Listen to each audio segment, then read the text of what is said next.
I'm going to tell you a little bit about attorney Pamela Denise Mack. She's the founding and managing member of the Mack Law Group, and I'm reading this because I had to make some changes because I couldn't include everything. Ms. Mack brings over 2 decades of prior in-house corporate experience to her practice, so she didn't start last night, or last week, or last year. New is good, experienced is better. Amen, somebody? Okay, it's business, but we're in church, so, and you all who know me, help me out. She oversaw leasehold matters for its over $600 million in assets. Greg, am I right? That's over halfway to the billion mark. Okay.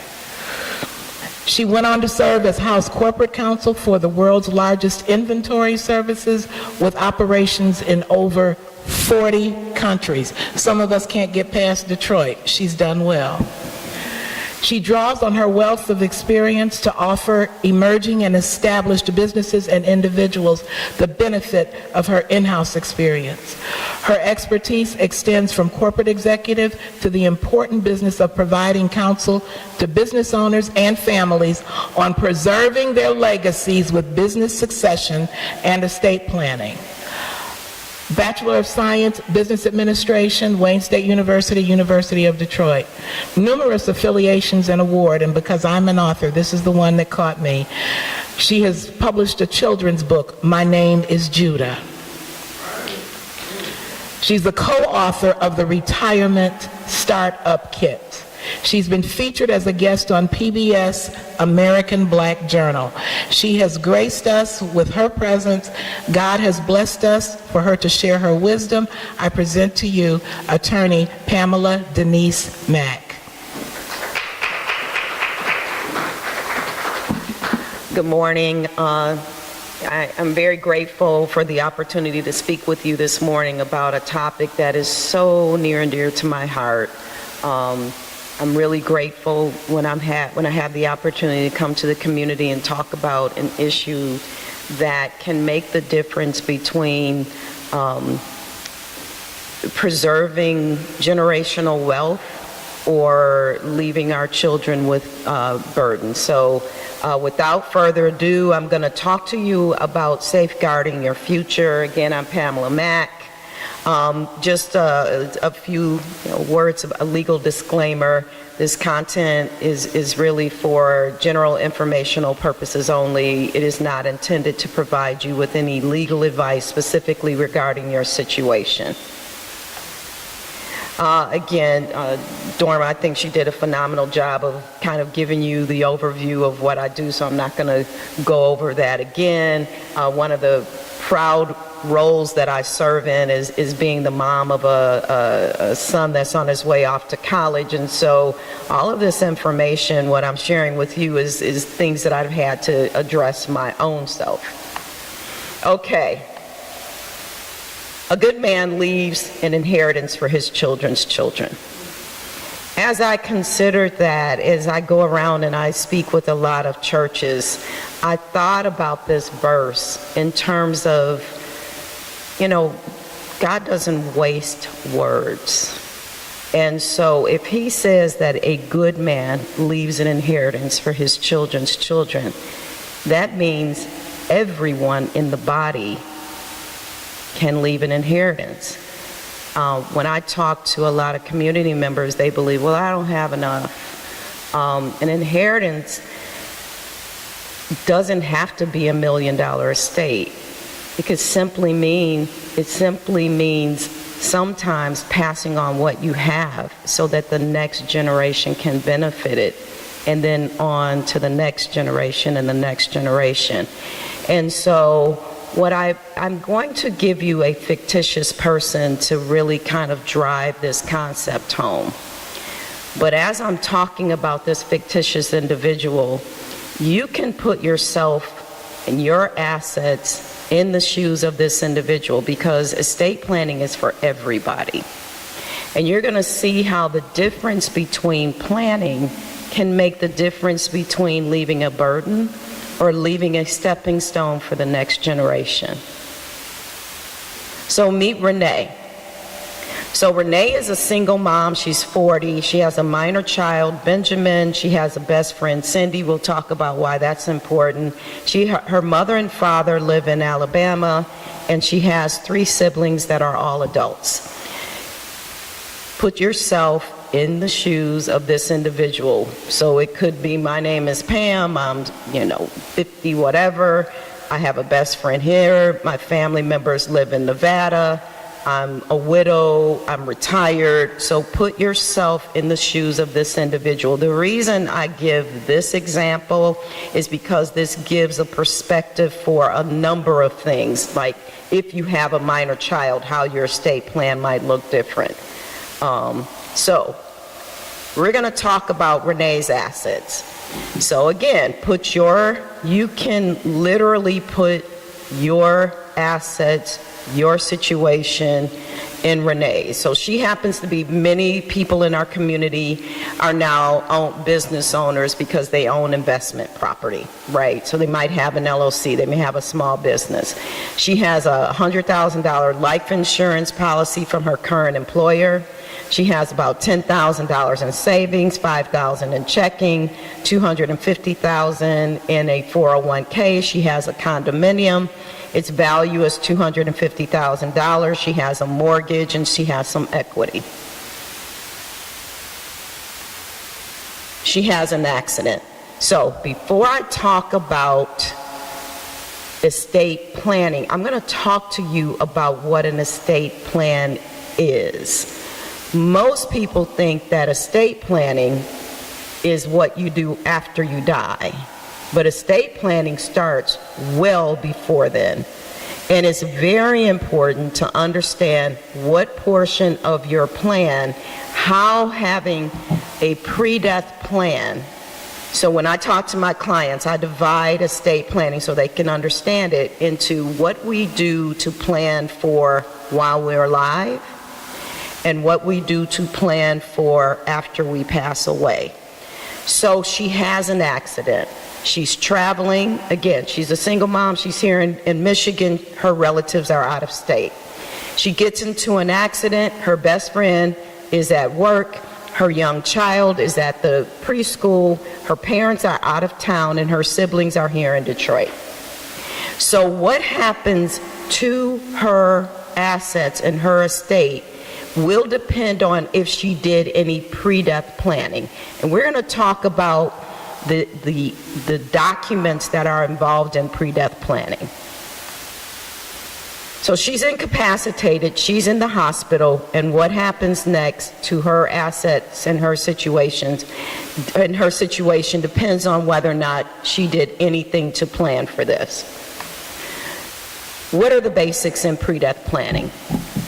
Making certain that you have individuals in place that can make decisions for you medically and financially.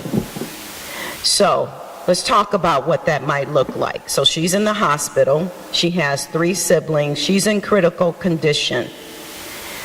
So oftentimes in the hospital is where we have to deal with family members that are in dispute about things. Doctors don't like to be in the middle of disputes. So what happens if a decision has to be made and she's not cognizant and she's not able to make her own decision?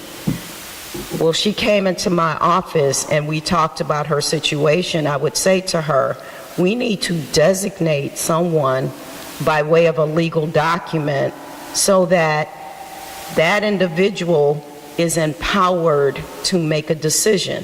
What you don't want is family members fighting in the hospital. I think many of us have seen the headlines from these hospitals where you have people fighting in the hospital where no one's empowered. Doctors don't want to be in the middle of that. And oftentimes, if a decision can't be made, you have to go to court. When I say court, think time, think money. Think attorneys, think delays, okay? Now, I told you that she has a child. I also told you that she runs a business. She has a rental property. That rental property someone has to be empowered to act on behalf of her to collect rent. No. So how do someone has to be empowered to get to those bank accounts to be able to make decisions, to be able to pay the mortgage. What happens if I can't get access to the bank account to pay the mortgage? If no one is empowered by a legal document to do that, guess where you have to go? What is court? When you're alive, it's conservatorship. In order to get someone to get access to financial affairs of someone when they are incapacitated, you need a document that allows you to do it. Without that document, you can't call up a mortgage company and say, hey, how do I get you paid? They're going to say, who are you? What document do you have that authorizes you? Oops, there we go, I'm sorry. What document do you have that authorizes you to make this decision? Without a legal document, you have to go where? What is court? Right. Okay. So what happens to that mortgage? I really want to drive home what happens when people become incapacitated. What happens to that house?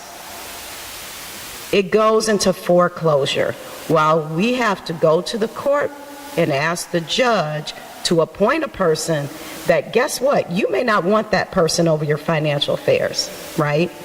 So you have to go to court without the right document. You got to go to court. You have to hire an attorney. You have to maybe have a dispute between 3 siblings trying to all get, get access to financial the access to be able to handle financial affairs. That's called conservatorship.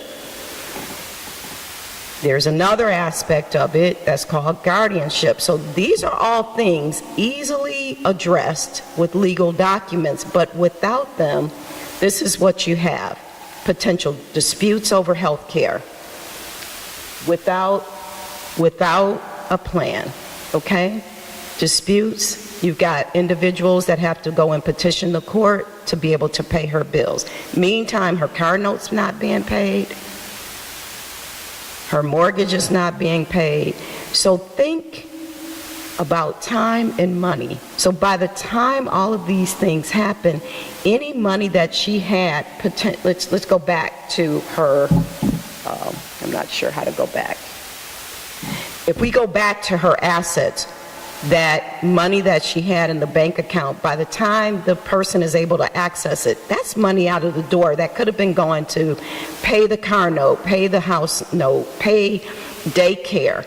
She also has a young son.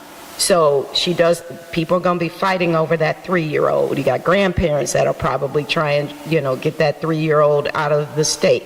So this is when we're talking about estate planning, we're talking about doing things, we know this term, decently and in order. And the way to accomplish that is to have a plan. So now we've got disputes over health care.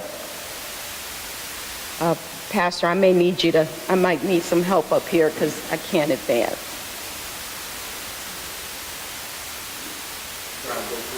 Yes, sir.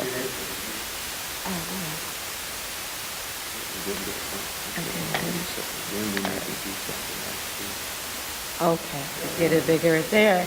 Excellent. Thank you. And then I can just hit it. Thank you. I'm so glad because I am so technology deficient. Okay, so financial decisions with a pre-death plan, and I'm calling it a pre-death plan. Nobody calls it this, but I'm trying to get the concepts, trying to help you understand the concept. Who pays the bills? The mortgage goes unpaid. Who collects rent for her rental property? Her business goes, if you show up at the door trying to get somebody to pay rent and you're not the landlord, they're not likely to pay you. Who's got charge over Ben? everyone wants to take custody over Ben, but what assets are available to support the private daycare that he's in?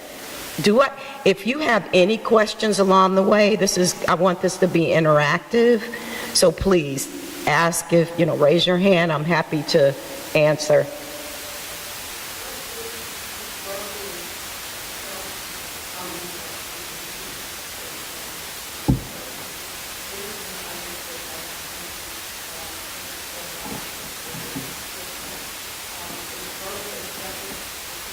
No, it's not. No, I can't even tell you how many times I've had this conversation. No and no. Verbal, there's no way to verify a verbal agreement, right? Doctors want finality. They do not want to be sued. So if they got people fighting in the courtroom, in the doctor's office, in the hospital room, they want to know who's empowered. Show me the document. Who's empowered to take over a 3-year-old? Show me the document. Yes, ma'am.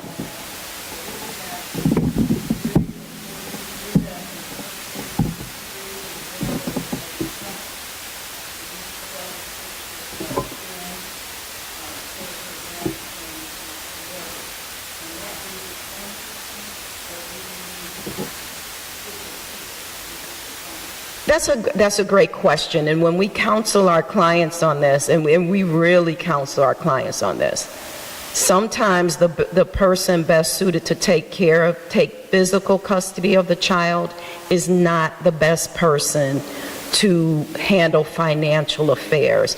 And so this is not something we talk about, because it's not something that when we sit down with our clients, we actually go through this. We don't do this willy-nilly. We don't just say, pick somebody and we, put that in a document. We do ask the question, I think I messed up again here. So we do ask the question, who's the best person? Not everyone has business acumen. And so sometimes states can be a little bit complex. And so we make sure that the people that are empowered can take care of things. So it's individualized.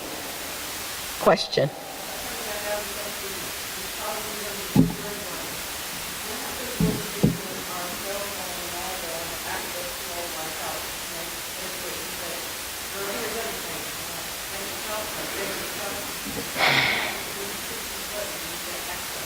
That's fraud. That's in particular, it can be fraud because if they're not empowered to do it. And okay, so here's something that my older clients tend to do that I recommend against. Sometimes they put their children joint on their accounts. I don't recommend that for a couple of reasons.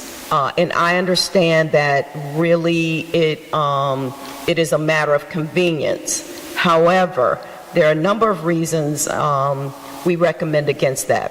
First of all, if the child has creditors, being joint on an account makes them subject to creditor claims.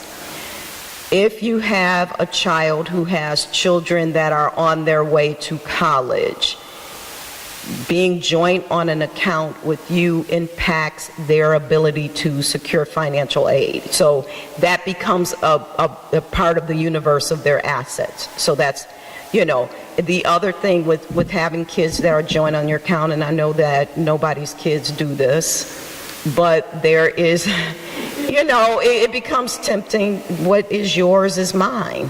And now I own it. And I can do whatever I want to do if I'm on that account, and it's not fraud for me to do it. Having a financial power of attorney comes along with a fiduciary obligation, meaning that I'm acting as your agent when I'm acting under financial power of attorney, so I cannot act in my own best interest. Yes, sir, Pastor.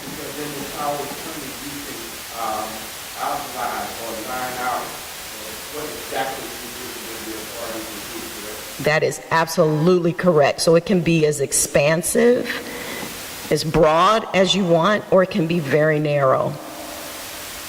Yes, sir. Just one thing. When someone asks a question, you can summarize it so people I can see it. If the person's question is the Oh, got it. Yes, summary of absolutely. Will do. So I'm advancing and I don't know how to go back. Yeah, I can't go back. I'm sorry. I'm doing something here that's causing a problem. Oh, I got it. I have it. There we go. Thank you.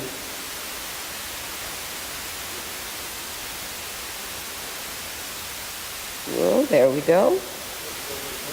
There we go. I'm getting good, huh? All right. So I really want to. So what 3 documents are we really talking about? We're talking about, and I mentioned that her friend is in town, right?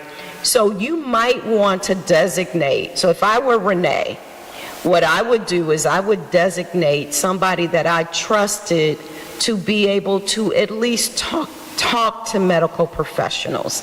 There's a document that allows you to talk to medical professionals. It doesn't mean that that person would be empowered to make the decision. It would just enable that person to come up to the desk and say, hey, my friend doesn't have anyone here. She gave me what is called HIPAA authorization so that I can gather information.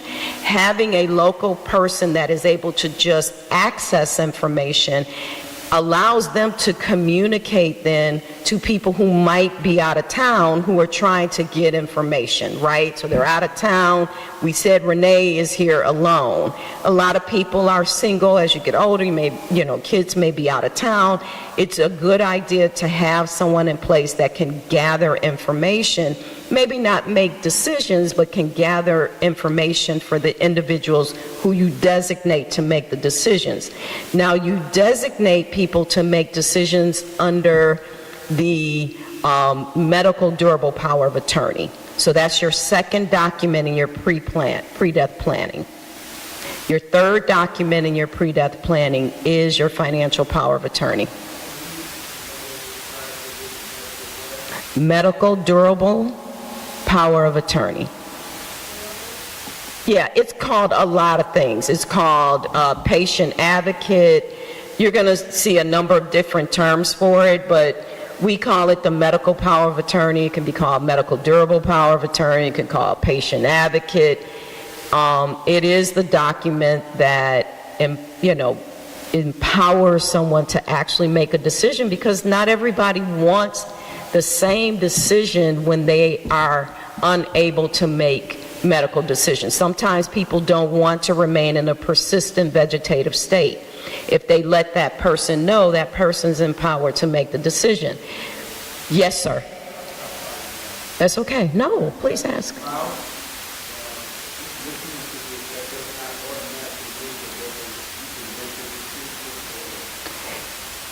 Typically, the hospital will allow you to make the decision, right? Let me tell you what happened with my aunt.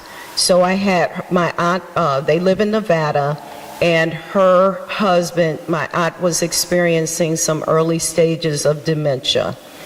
It was a second marriage for her, and her husband was in the hospital. He was in the hospital. He actually designated his children.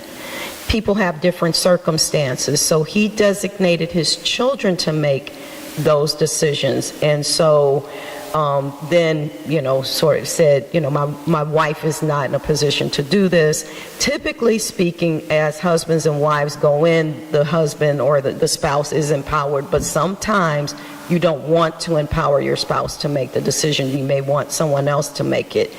A lot of times, families will come to me and they will ask, because they, if they have multiple children, they will want multiple children to make that's just maybe the diplomatic thing to do.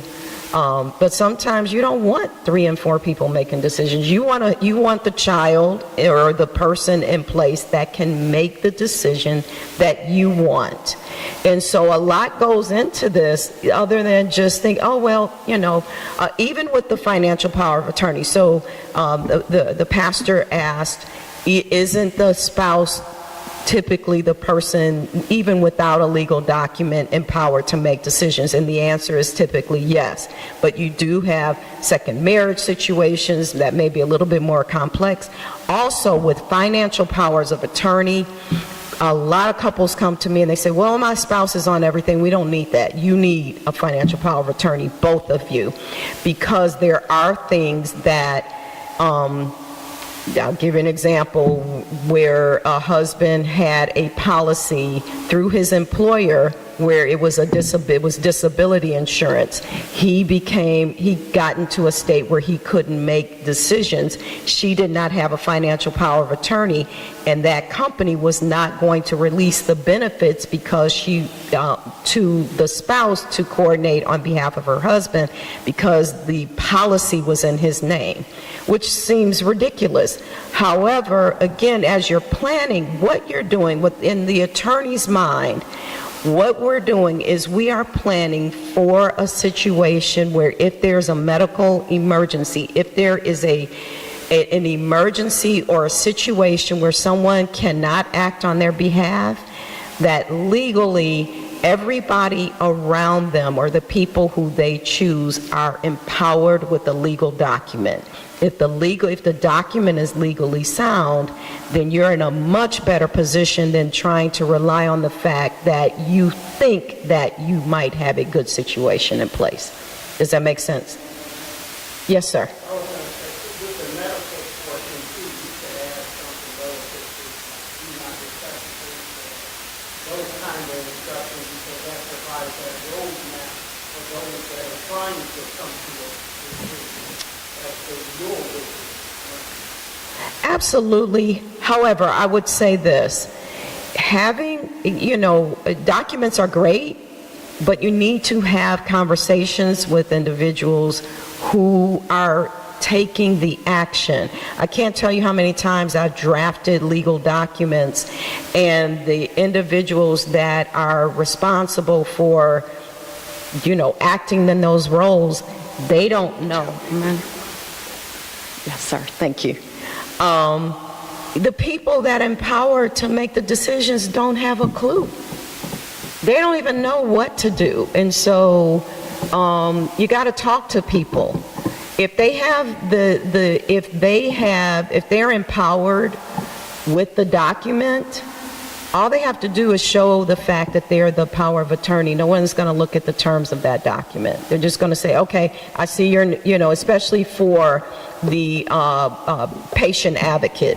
They're not looking at the terms of that. They're looking for you to express the wishes of the individual that you're acting on behalf of.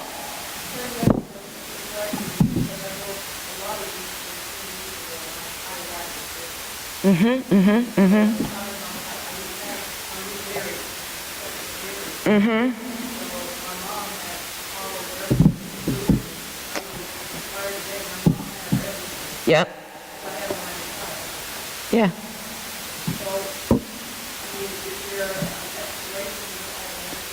No. Oh yeah, absolutely. So here are a couple of things. I tell clients, you're never one and done with an estate plan. They walk out with their binders and they're like, I'm so glad this is done. They forget to fund their trust. There's a whole bunch of other stuff that goes along with it. You need to revisit your plans. As you have life changes, your agents change.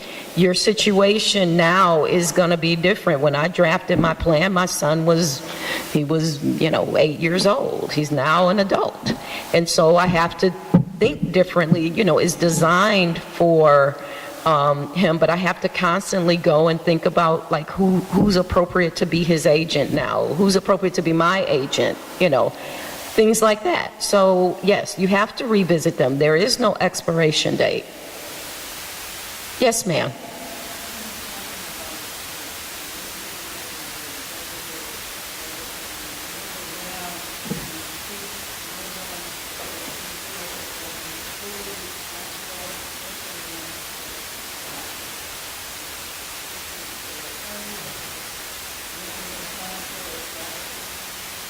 So she has her question is this: if you're looking around, and this is a challenge that keeps people, it's like the excellent is the enemy of the good, right?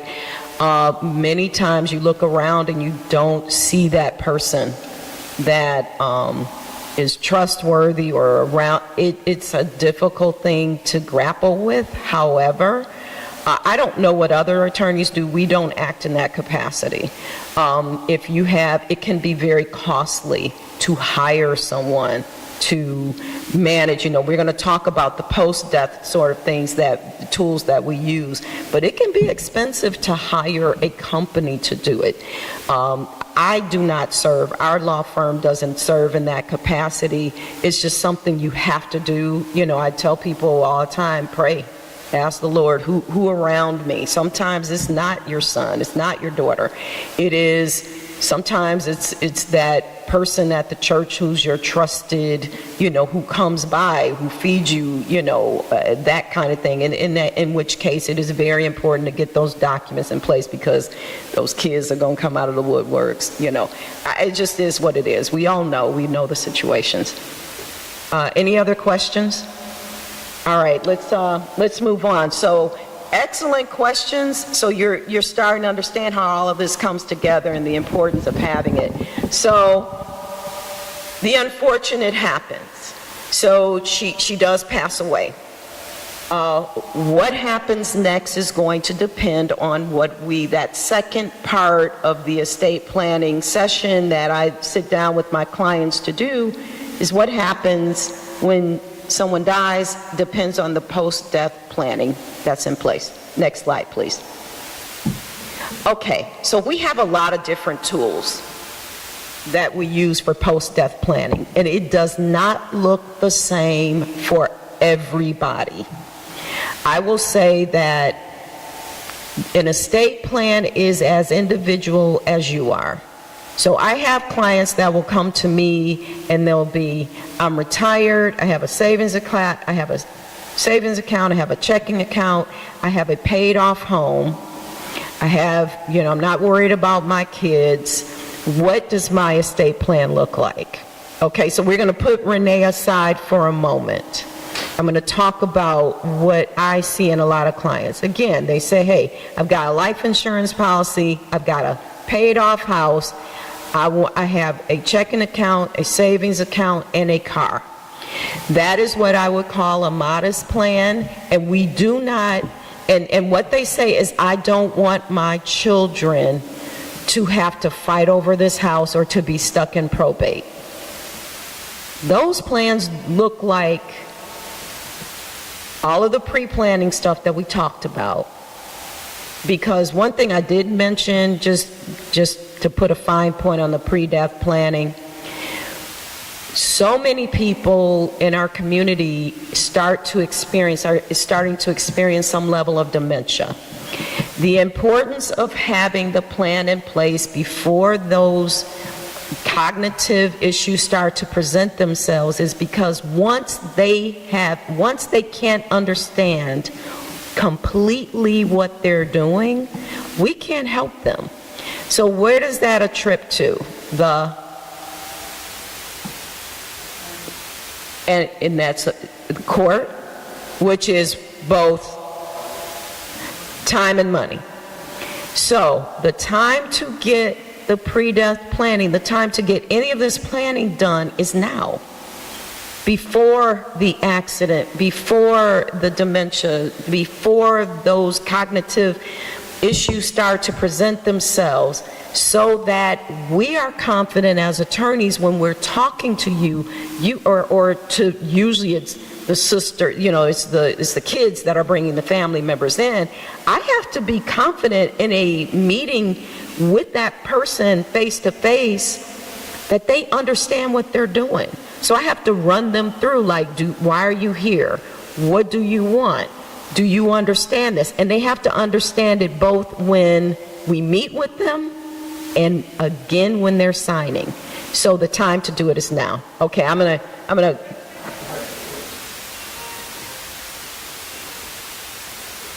Yes, sir. So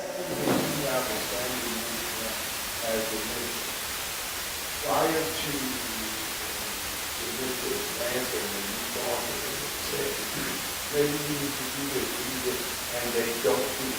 But now, they're not cognitive enough to do this decision by Where's that a trip to? or kind of money. Time and money. So then what has to happen is you have to petition the court to get conservatorship over their financial affairs and guardianship over their person if you need to put them in some sort of medical facility or things like that to be able to interact those two documents, and that's time and money. I'm going to show you just the difference between the plan and how much it can just be very costly. If you're really looking at going to court for somebody where you have to get a handle over their financial affairs, you're talking easily $5,000, easily. You could get a whole plan done for them for that. How long can you live with a long time? That's 2 years, 5 years? Yeah, that's a very good question. So in terms of, so how long can probate take? So probate can take a year or longer, depending on the estate and the complexities of the estate, okay? So yeah, the question was how long can probate take? Now, how long can it take to get guardianship over someone? That, we don't operate in that space. It could probably take a couple of months. Again, that's time and money that really could have been avoided if, sometimes it's tough to get parents to, it's tough. It's tough to get them to the stage where they understand, or look, this has to get done. You don't want to, be in that position. And sometimes it's just a matter of education too. Okay. So now you have a situation where she passed away. So I gave you the example of someone with an estate that has a home, a checking account, a savings account, a retirement account, and they have a car. In that case, we are not going to be looking at a trust. They want to do probate avoidance, right? They're like, most people come in, they're like, I want a trust because they will give me a will because they think that keeps them out of probate. A will is the first step in the probate court. The will is the first step to the probate court. It is not a probate avoidance tool. There are other ways that we can avoid probate, but a will is not one of them, although a will is an important tool. So here's what a will does. A will tells the court and the world how you want your assets distributed. It is one tool that we use to help people to decide how they want their assets to be distributed. You may say, and I have plenty of clients that say this, I've got 2 children that I want to have this, and this other child has some challenges. I don't want to give money outright to that child. So we have a number of different tools, but the will tells the court. It is one of the instruments that tells the court how to distribute. But we don't have to go to court. There are ways that we can look at your assets, like for somebody who like a retiree with just the assets I mentioned, we don't have to even deal with the court. If you can tell me all of your assets, I can tell you how to manage them and how to title them during your lifetime so that they go where you want them to go at death without ever having to go to probate. Yes, especially with houses, right? So I see parents that work all of their lives to pay off a house, and that house goes into probate because people can't afford the cost of the attorney to get them. Like, we can deal with that house during your lifetime so that it passes directly to your children without ever having to go to probate. They don't have to hire an attorney.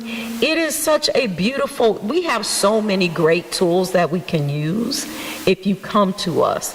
If you don't, then that house, say the house is $100,000. you're looking at upwards to, and if that's the only asset, you're looking at $7,000 in the court, tied up in court if you do nothing. So that's just one of the tools that we can use. So let's look at Renee.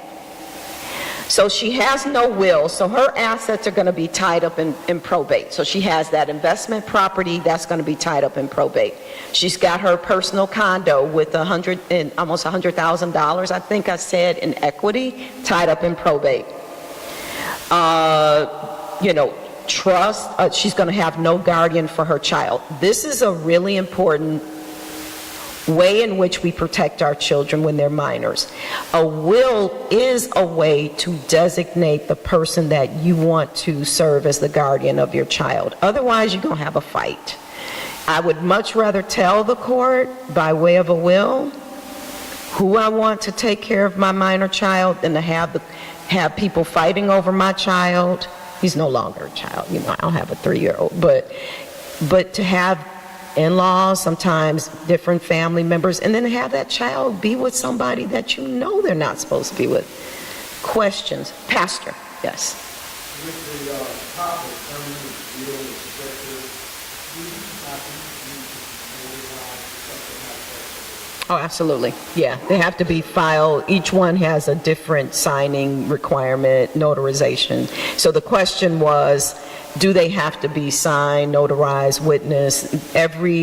All of these documents have some level of notary or witness to them. Yes, Dorma. Oh, thank you, thank you. The miss in the back.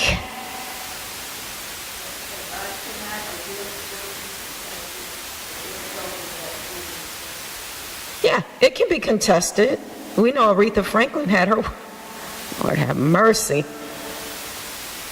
She had they found stuff in her couch.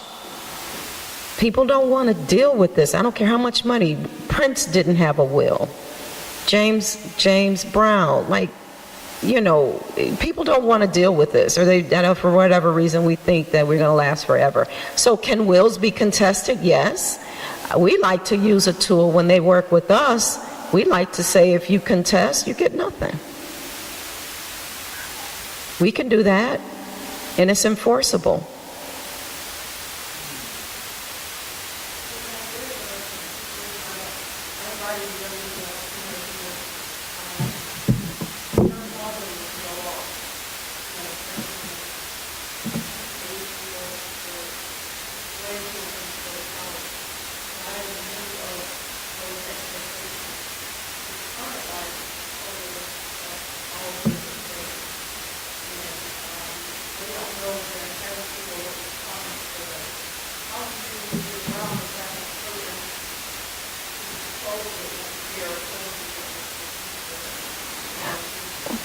Well, that's going to be a matter of court. You have to go to court on something like that. Typically, so if I am the trustee of a trust, so we're going to talk about a trust and the different instruments that we use. If he actually had an estate plan, meaning a will and a trust, as a trustee, you have a fiduciary obligation to the beneficiaries, meaning that you don't get to decide not to. When I say fiduciary obligation, I have to. When I talk to my mom about her stuff like this, she'll say, "Could you please not do the stupid lawyer talk?" Right? Explain it to me so I can understand it. Right? So the way to think about this is you have. You've heard of an officer of the court, right? So you have kind of a stepped up obligation. You don't get to do what you want to do. When you accept being a financial power of attorney, being a trustee of a trust, if there is one, that comes with a responsibility that can get you jail time. So if they actually had plans, if there was a will where assets were distributed, you have to present that will to the court.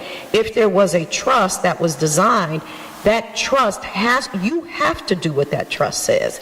If the parties believe that there is a document out there, they can go to court and ask for it, make certain, kind of force the person's hand. He may not have left them anything. Second marriages are tough. Was it? No, I don't do court. I plan so that we do not have to go to court. We do send all this stuff to the litigators.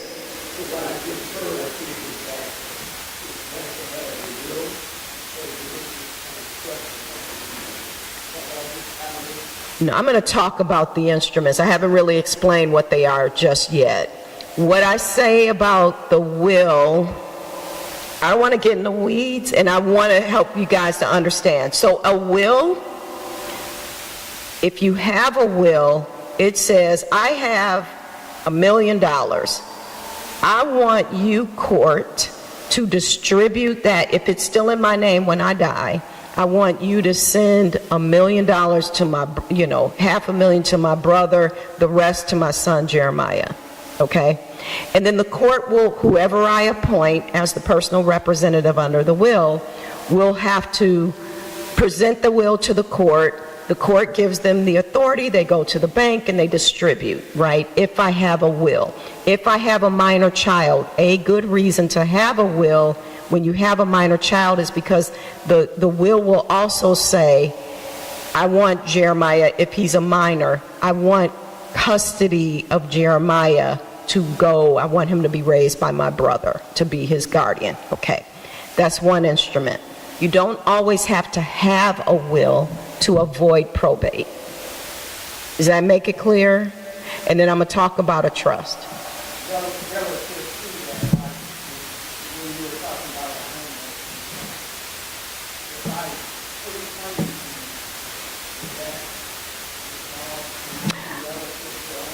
It would, but I don't want you to quit claim deeds. The reason I don't want you to use a quit claim deed is because what that does is, say you want to quit claim the deed to you and your children, right? What's to say your children won't sell it? They now own it. A quit claim deed gets people ownership immediate. We don't want to do that. And what if you want to sell it? What if you want to sell the property? Now you got to go to other people that you quit claimed it to. Like, ask them please for the house I bought. So we don't use quit claim deeds. We use other sorts of instruments to accomplish the same thing. So what I do with my clients is, if they come in with the estate like I just suggested, like they just have a house and they have checking accounts, what I have them do is we put together a deed that allows them to own it during their lifetime, to sell it, to give it away, to do whatever they want to do in their lifetime. And if they're still alive at their death, if they still own the property at their death, it transfers to their children.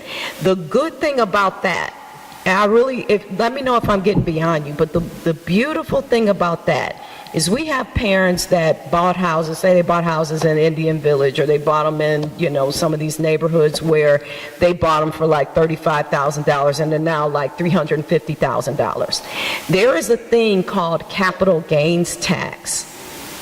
And that is the difference between what you bought it for and what it's worth now. A simple deed transfer that we accomplish, not the quit claim, what it does, it gives what's called a stepped up basis. So that means that when you pass away, your kids are not paying capital gains tax. There's like a lot of reasons that you want, and look, I'm here obviously because I'm an attorney, right? So there are a lot of reasons to sit down and get counsel on what's best, because you might think, oh, I'm just going to name my kids on my accounts and that'll take care of it. Yeah, but so we talked about the problems there. Quit claim deeds, we talked about some of the issues with quit claim deeds. And so we want to use the right instruments, and we can help you based on, your assets. We can help you not deal with probate at all. And we don't overcharge our clients telling them that they need a trust. Not everybody needs a trust. And we're not going to oversell you and put you in a trust where people who have to serve as trustees don't know what they're doing, and it's expensive, and then they have to go back to counsel or deal with attorneys. Any other questions? Yes, ma'am.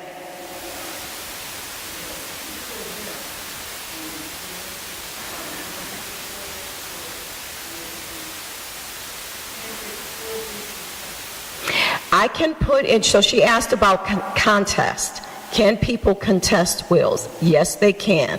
However, when my clients come to me, we put a no contest clause in there that tells them if you contest, you get nothing. Here's the other thing. Contesting is expensive, right? So you have to have money to be able to contest. If you've got people who are just disgruntled, they still have to have money to go in and contest, and attorneys don't just take cases. Like, what's the basis?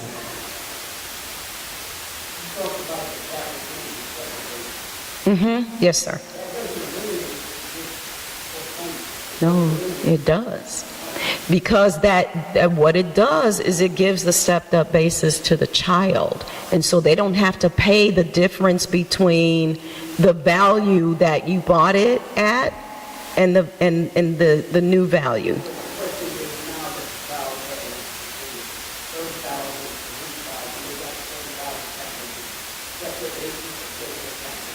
That's right.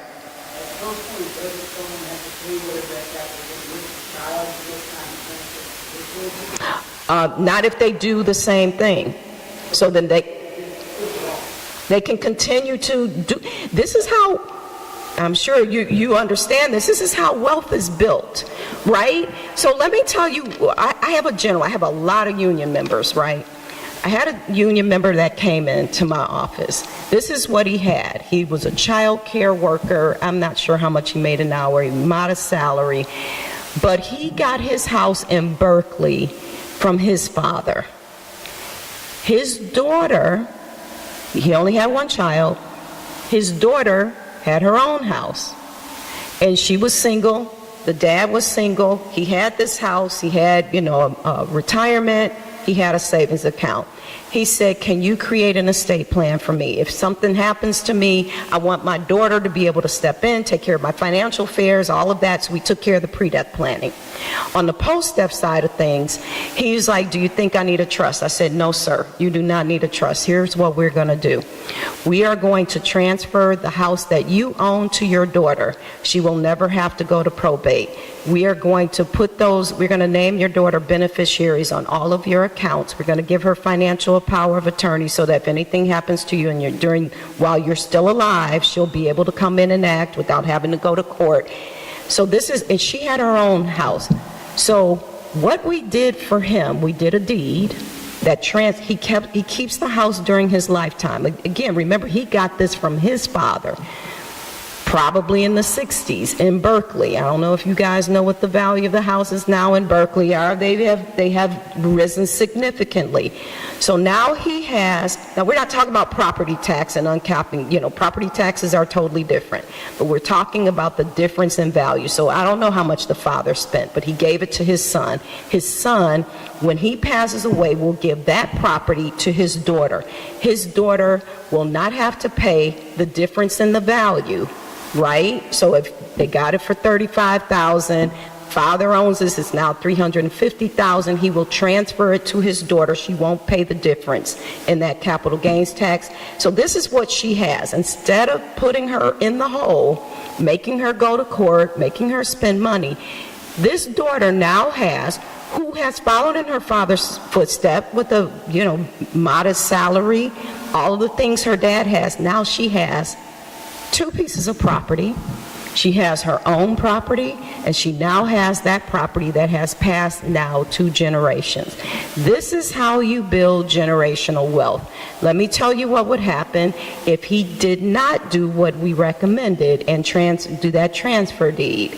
She would have had to go to probate because that house would have been tied up. That would have been tied up in court for probably a year. She would have to, he didn't have a mortgage.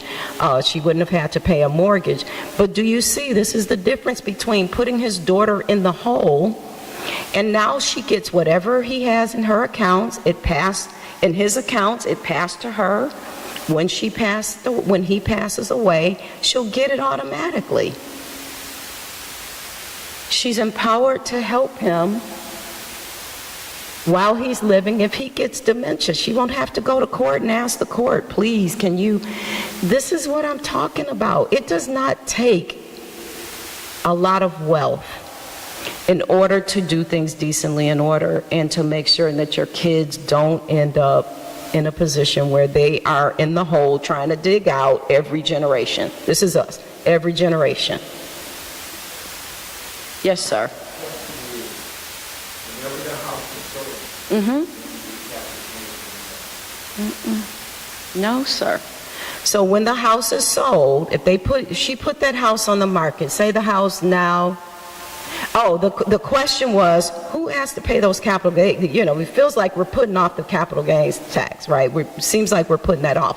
What you do is you take that property at the current value, right? You're not paying a tax on the difference because you own it.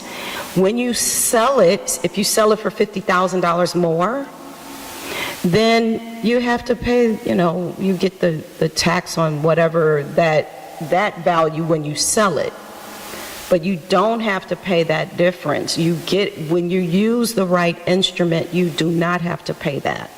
It comes to you without having to pay that difference. If it goes through probate, you have to pay it because it goes. If it's not transferred, If it's not transferred, you have to pay it. you have to be transferred to the next generation. That's right. It has to be transferred in the right way. It can be transferred through the trust. It can be transferred through an enhanced life estate deed or ladybird deed. It cannot be transferred by quitclaim.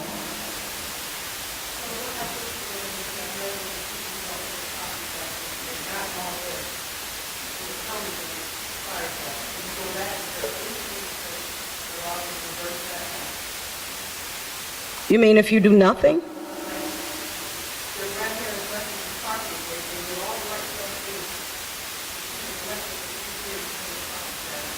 It's just like anything else. If you own something, you don't pay the taxes on it.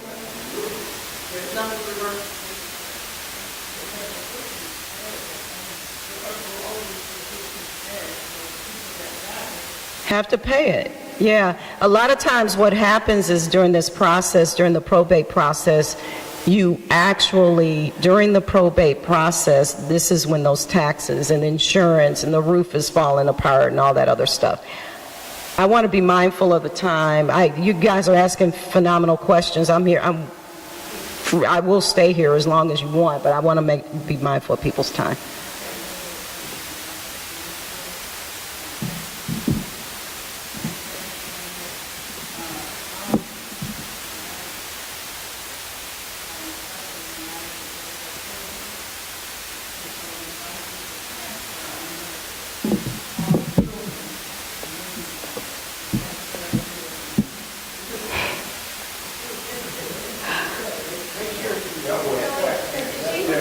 I understand.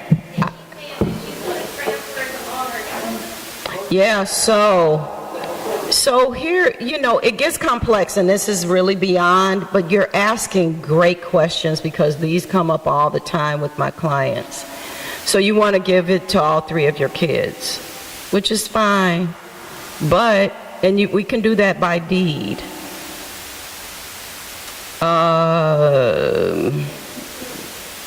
What happens if they're married? What happens if one of them passes away? So we talk through all of these issues and we get you to the right solution. The documents themselves are just documents. These are deeds. Wills are wills. Lawyers do advice and counsel. We help you to think through these issues. I'm going to tell you, I have clients all the time who come to me and they were like, I bought this house and I want this house to be available for my kids. If anything happens to when I die, I want all my kids to have a place to stay forever. I'm like, no. Here's why. I've said that to a couple of my clients, and I've explained to them that your kids are going to have to get together. They're going to have to be able to afford the upkeep. They're going to have to agree on the upkeep. This is where sometimes we can do a trust, right? But unless there's significant sums in the trust, and it's fraught with problems to do that in the first place. But unless unless there's money in that trust and a trustee to oversee maintenance and everything in a clear, this is called, people do this with cottages all the time. It's a recipe for disaster. I'm witnessing this as we speak. It is a recipe for disaster. So we talk through that, like we give you better options. Now, I do have a client that's quite wealthy that owns a cottage on the lake. And I went through my whole spiel. Oh, this is, how much are you going to leave in the trust to maintain this? He was like, I'm leaving my kids enough money. He said, I'm leaving them quite wealthy. And if they don't get along and they want to fight over the trust and they don't want to agree, he said they want to fight over the cottage, let them fight. I'll be dead. Fine. But if that's not the case, no. There are other ways.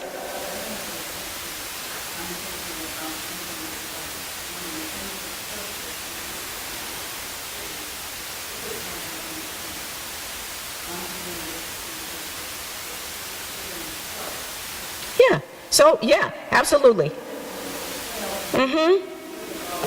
That's absolutely. And that's what I would recommend. We put the house, we make the house not the owner of the trust, but the benefit. We set it up so that the house transfers into the trust after death, and we direct the trustee to engage a real estate agent, sell it, and then distribute the money. That can be done by trust. That's a beautiful way to handle things.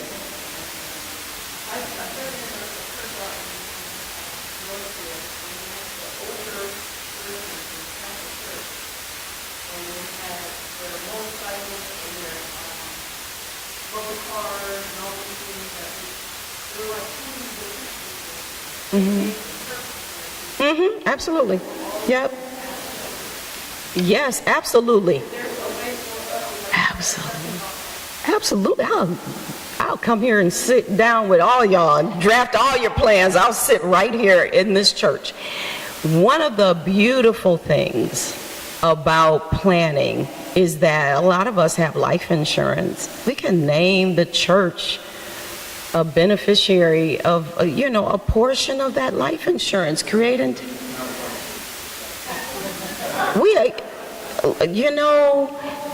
And that's shame on the saints, because we have things that we can bequeath to our churches. I've got, with my house, I can direct that it be sold, and my son get 90% of it and 10% go to the church. That's how you don't have to have building funds and lines that people are on, always on social media criticizing the pastors for, why y'all got lines. And they got lines because if we just gave a portion of a life insurance policy, a portion of it, many of us have that through our employers. I could give 10%, I give 2%, the church, then that becomes something that sustains the church. We have to expand our thinking. Exactly. They don't want it.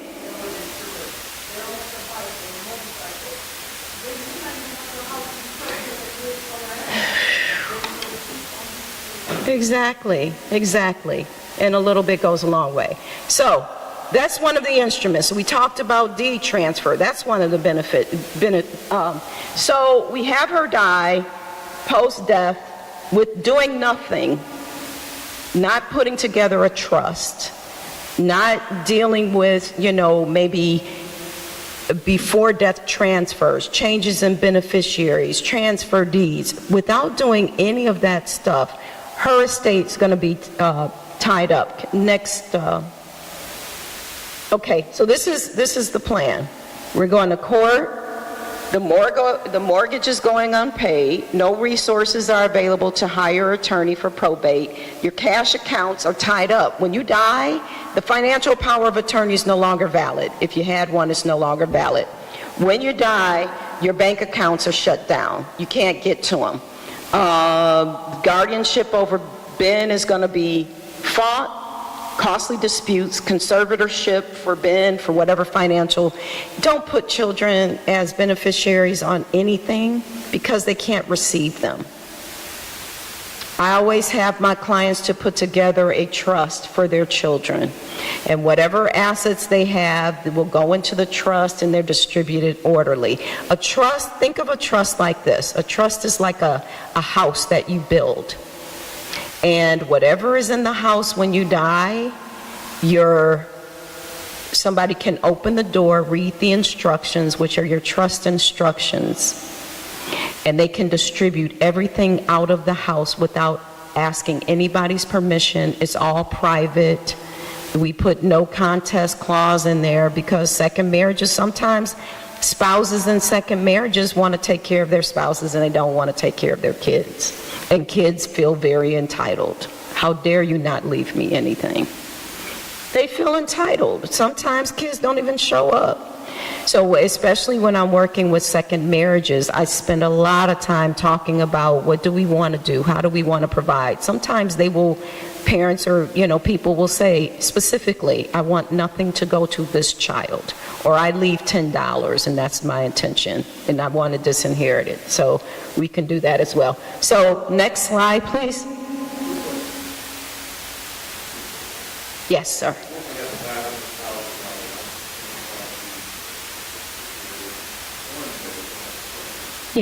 Yeah, they pass outside, so you won't have to worry about probate or anything else. Yeah, so the question was, what if I have an insurance policy and I have beneficiaries on that insurance policy? It goes right outside of any kind of proceedings or trust or anything. They'll go directly to the individuals you want them to go to. Sometimes you can't leave. Sometimes you can't. Sometimes you have minor children. Sometimes you have people who can't handle $100,000 all at once. That's where a trust would be very beneficial.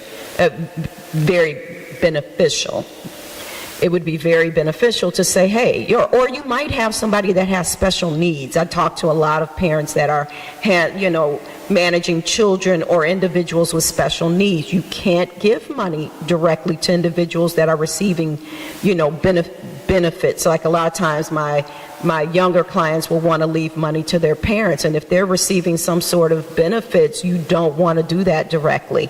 You want to put that into a trust, a special trust, so that it does not disrupt their benefits, because the government wants their money up front and they'll take whatever they can get. So we have to plan for that. Okay, so without a plan, she chooses, so with her pre-death plan, she chooses the individuals to receive the information. We already went through this. It's orderly. Next slide. With a post-death plan, she uses a will to choose a guardian for Ben. Her assets, $100,000 insurance, equity in her house goes into the trust, is managed for Ben in stages. So a lot of times with kids, what we'll do is we'll say, you'll take care of their, use the money that's in the trust, life insurance proceeds, a house, sell the house, put this all in trust for my son. And then what you do is you tell them, while he's living, I want him to go, while he's a minor, I want him to go to private school. I want you to pay for his school. I want you to pay for everything that he needs. When he reaches 18, he can get a certain sum of money, stagger it out. You don't want to give $1 million to an 18-year-old. You don't want to give $500,000 to an 18-year-old, so we stagger that out. Okay, so this is orderly for Ben. Next slide. Okay, this is something I really want you guys to see. So, Pastor, I want you to...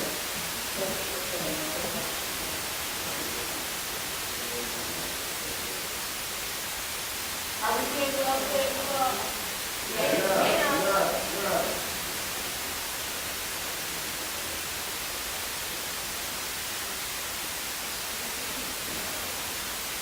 Okay, this is something that we start to put together for our clients to give a visual of what it's going to cost without any kind of planning. And I'd be happy to share this with you so you can see your exposure too. So this is what we did for Renee. Remember I told you the cost of probate is between 3 and 7%. So I gave you a 3%, a 5%, and a 7%, just to give you an idea of what Renee, without any kind of plan, if she dies without a plan, this is what her probate estate is going to look like. So she's got about $250,000 in real property. Remember, she has that house in her LLC, so that's $150,000. She had $15,000 in cash account. She had $100,000 in life insurance. Remember I said she can't leave that life insurance to Ben. So she's got no beneficiary. We'll assume she has no beneficiary on that life insurance policy. She has $250,000 in retirement benefits. So her total estate value is $765,000. I don't care what that number is. You can put 10,000 in there or 100,000. Look at the cost of her probate estate at the low. At the low end, it's going to cost $22,950,000. At 5%, it is $38,250. And can you scroll up just a little bit? Let me see if there's something else in there. I'm sorry, up a little bit. Down, I'm sorry. Yeah, I'm sorry, I meant down. And then at that 7%, $53,000. So those are real numbers, because attorneys will charge you a percentage of your estate. Those are real numbers. I mean, it's not even a quarter of that you could get a plan done. And in that case, you know, the people that have been assigned, or that would be going to try to represent, they may not have that money to get off. Yeah, that's why houses fall apart in Indian Village, and that's why people are able to sweep in and get those big estates in Edison, Boston Edison, because you got to pay. Like you know, most attorneys, even if they're going to take a percentage of the estate, they're going to want a deposit, $5,000-$10,000. So look at the little pie graph. So I've had several people to come to me, and they've come to me, and we gather this information when we do our initial consultation. And they come back and they say, okay, we're going to come back and we'll let you know. So if we haven't heard from them, we'll send this to them, and then we get a call. Because it becomes real then, right? It's like, this becomes very real. So you can see what percentage of her, not everything could potentially be tied up in probate, but this gives you like a visual, and so then it becomes real. The other thing, and the funeral director will appreciate this, we also do, as a part of our planning, and we hadn't talked about this, is another aspect of post-death planning, is we do funeral designations. We don't want people fighting about who gets to, mama would have wanted this, so we do a document that designates who you want to be in charge of your funeral. Well, so I gave you a lot of information, I know that. Yes, sir.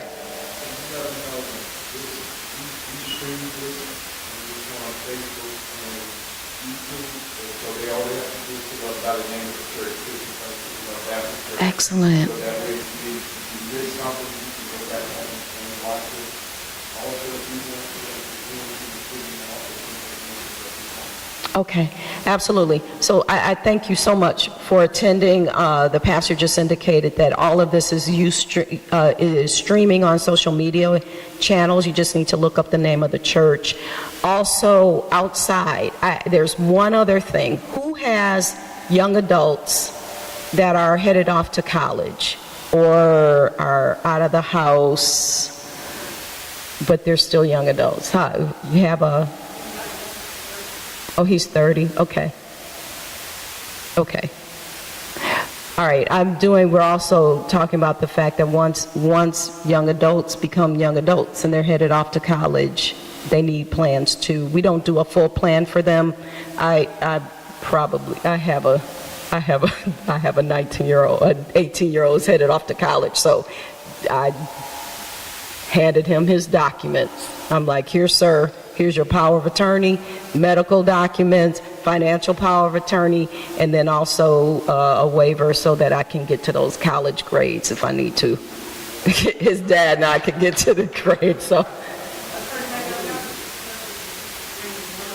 Excellent.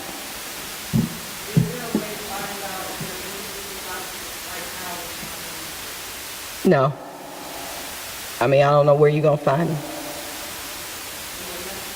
I mean, unless somebody filed a will, you can go to the probate court, but no, typically no.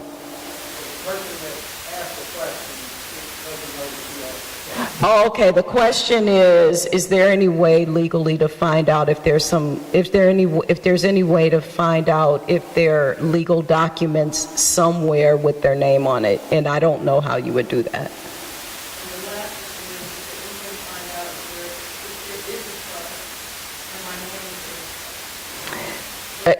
So the first part of the question was, is there a way to find out if there's a trust and if I'm the beneficiary of a trust? Remember, we'll go back to what I stated. If there's a trustee out there, and if you are named the beneficiary on the trust, they're legally obligated to, advise you if you're a beneficiary. They have all kind of obligations. They have to do accounting. They have to do notices, all things like that. So legally, they're required to do it.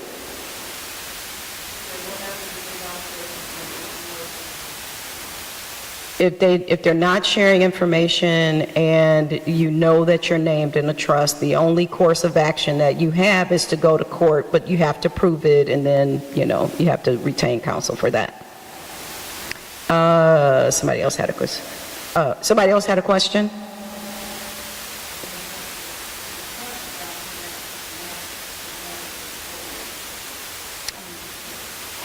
No, they don't have, so the question is the trust document presented to the court? No, but it can be. It helped when I had a client, we filed, for whatever reason, we filed one with the court, so when they weren't able, they couldn't find a copy of it, that's just a repository. Sometimes you can have it. But I talk to my clients about, look, there's no point in having something if people don't know about it. So it's really important to communicate to heirs. You don't have to tell them what you have. You just need to tell them that something is in place.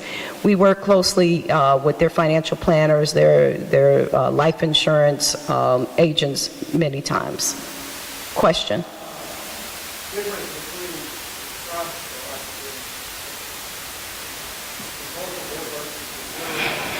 Yeah, so that is beyond the scope of what we're talking about here today, because it can get complex. But what I would say is that a revocable trust allows you during your lifetime to do whatever you want to do. You can put stuff in it, you can take things out of it.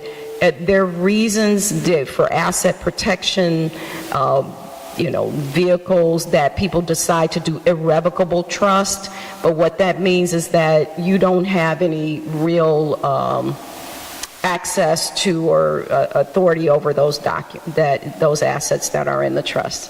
Question?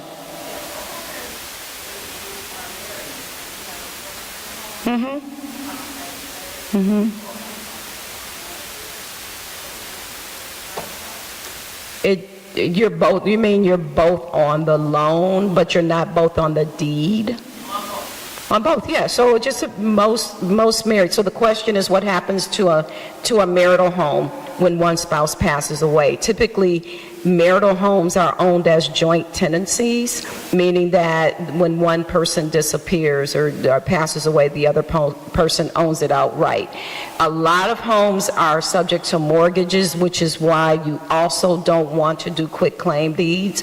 Quitclaim deeds technically are typically doing a quitclaim deed typically violates the terms of a mortgage.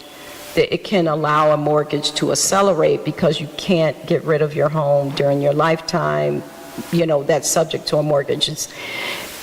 So you really want to be careful about how you do, especially there are a lot of people that have LLCs and they want to transfer their houses into the LLCs and they have mortgages. You want to be careful with that. Any other questions? So in terms of reaching out to our firm, we have literature in the back. So our telephone number, our QR code, if you skip advance, one more, our QR code is here.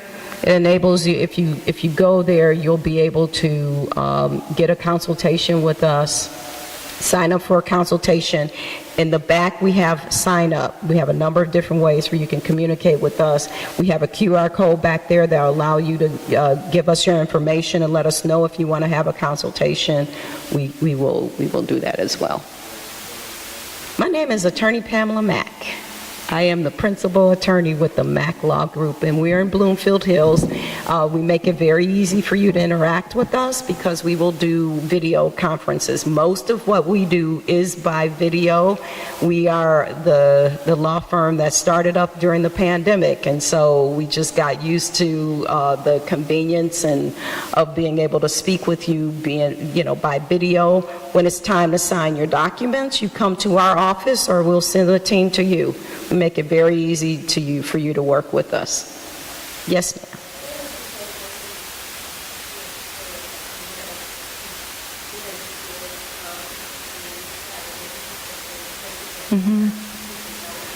Yeah, so that's a good question. So we sit down, when we first meet with you, we gather information about what assets you have. I gave you the example of somebody that has a house. They have a couple of checking accounts. Maybe they don't have any minor children. Their biggest asset is their home. In that case, we wouldn't recommend a trust, but we would do some probate avoidance things. Like, we would make sure they had all of the pre-death planning things. We would get a will as a fallback, but mostly to avoid probate, we would get that deed transferred during their lifetime.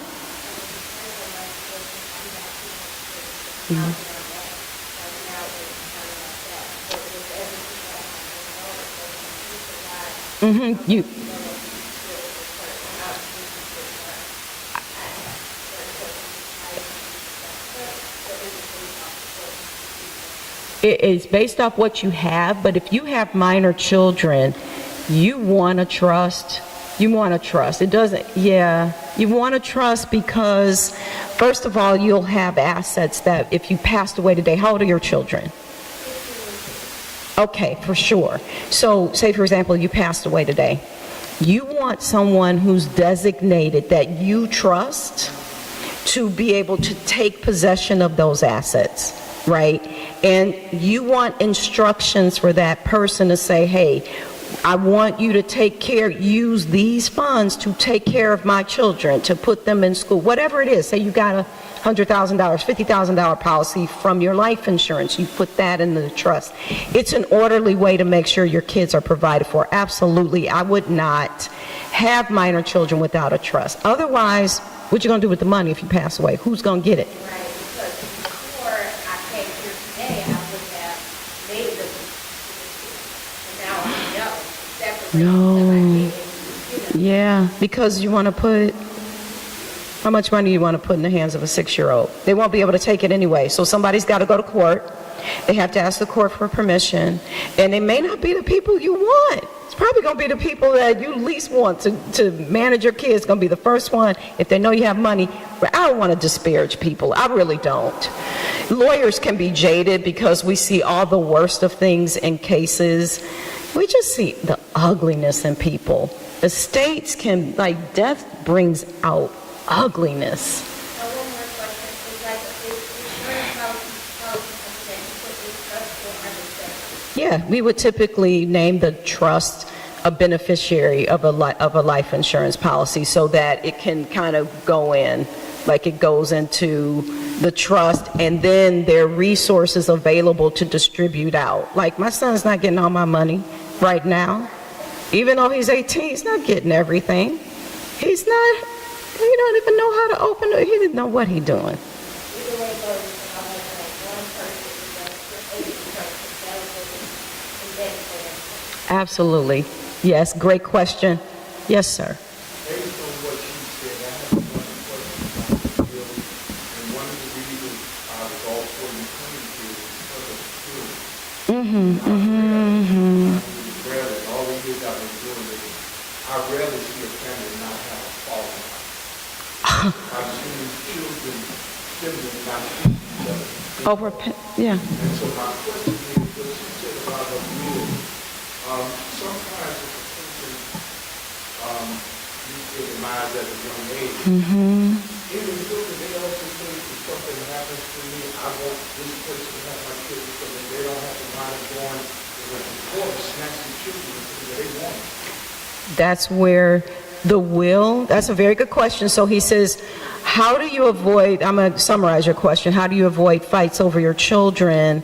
What vehicle do you use to designate the people that you want to have your children? Now, I'm not talking about situations where I'm talking about a single person. We're not talking about situations where it can get complicated if you've got, estranged fathers or things like that. But just a, situation where there's no father, and you want to designate who you want to raise your kids so they won't be fighting over them. The will is the place where you do that. And then the trust, you go along with that to put the money, right? So the will designates the kids, and then the trust designates how that money is going to flow through to the child at the appropriate time. I was going to ask if they were separated, the will say you could solely for guardianship. It's not solely for guardianship, but it's a tool that we use, because we also, even if a person has a trust, we also have a will as well. I don't want to get in the weeds on this because it can get really complex, but I want you to kind of understand how these things can work so that when you sit down and you talk to an attorney, you can get, and I don't recommend, again, I'm an attorney, everybody knows I'm here, I'm not here just because I love you guys, which I do, and I really do enjoy doing this kind of thing, so I don't want you to think like it's purely altruistic, but don't do downloaded forms. Don't do downloaded forms. Don't do AI yet. It could get to the point where you'll be able to rely on it, but the issues are complex. If you're talking about children, don't rely on a form to put your kid's life in the midst of a reliance on something that you heard online or somebody told you. Yes.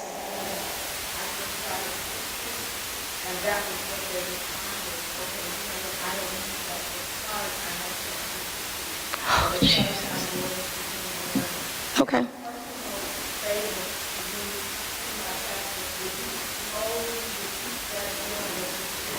I mean, I can't stop people from using ChatGPT. It's a phenomenal tool. I use it as well.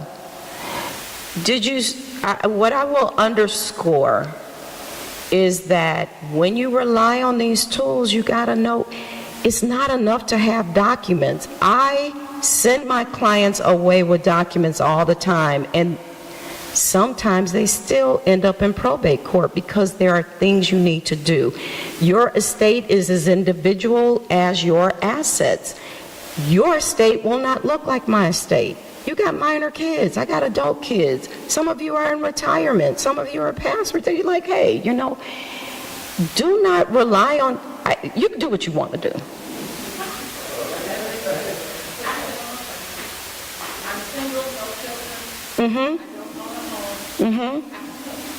Yes, you can. And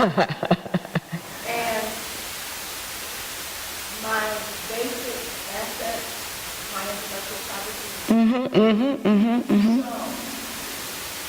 I get that no documents in place, but I have insurance policy working on that. Does that automatically go to my certificate? I don't know. With Amazon, if they sell 8,000 copies of my book, does that automatically go to my certificate? It's a probatable asset. Intellectual property is probatable. The other thing too, and I don't really want to get into the specifics of anybody's estate because I'm not giving legal advice, but I will say everybody needs a plan. It's not, at least you need to be sitting down talking to somebody to say, what do I need? But intellectual property, my book, if I've not dealt with my book in accordance with my plan, it goes to probate.